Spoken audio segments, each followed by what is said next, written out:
se wabo uko ari bane n'umwe ariko nitwigeze tubana ni gutyo gusa ni gutyo ngo maze kubyara dada urumva maze kubyara dada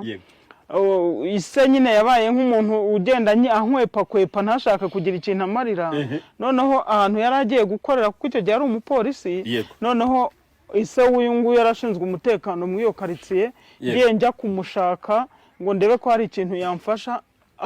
abona nabuze aho ndara ise w'uyu boy arancumbikira ancumbikiye ahubwo ancumbikira mbesha ko we yibana ngezo nsanga bambe ko bana n'umugore ngezo nsanga ari ibana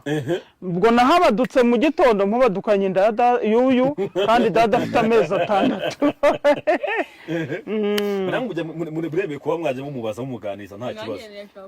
oya jye bitumuganiza mwa kubaza Icyo kumaza gisobanuye ndajya mubaza ibindi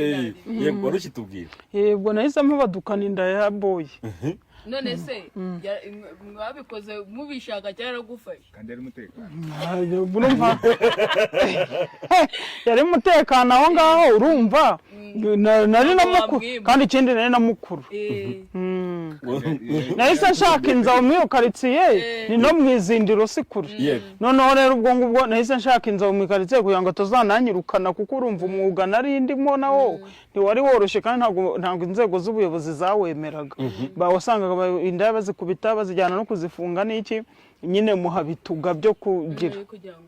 areke nge nguma mu ikaritsiye nyine turarana nyine ambyaza boy muri ntago byabaye akikujyana ubwo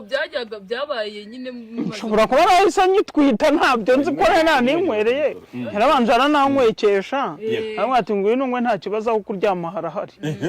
ko turanywa turasinda rero mpabyukana iyo nda ya boy kuvuza se ngo nyine nabyumvise nanjye najyaga nibaza impamvu hagati yanjye n'aba bavandimwe harimo boy ntazi ukuntu nyine byagiye umwibazaga n'umwana mutekano ari na mutekano koko uri umwana wa mutekano ariko ngura ari kubona umwana wa none se ariko boy nawe yibuka ko hari igihe yamagaye yambujije uburyo ngo ashaka se nkoresha uko nshoboye kose kugira ngo mbone nomero za se nanazihawe na nyirasenge arangije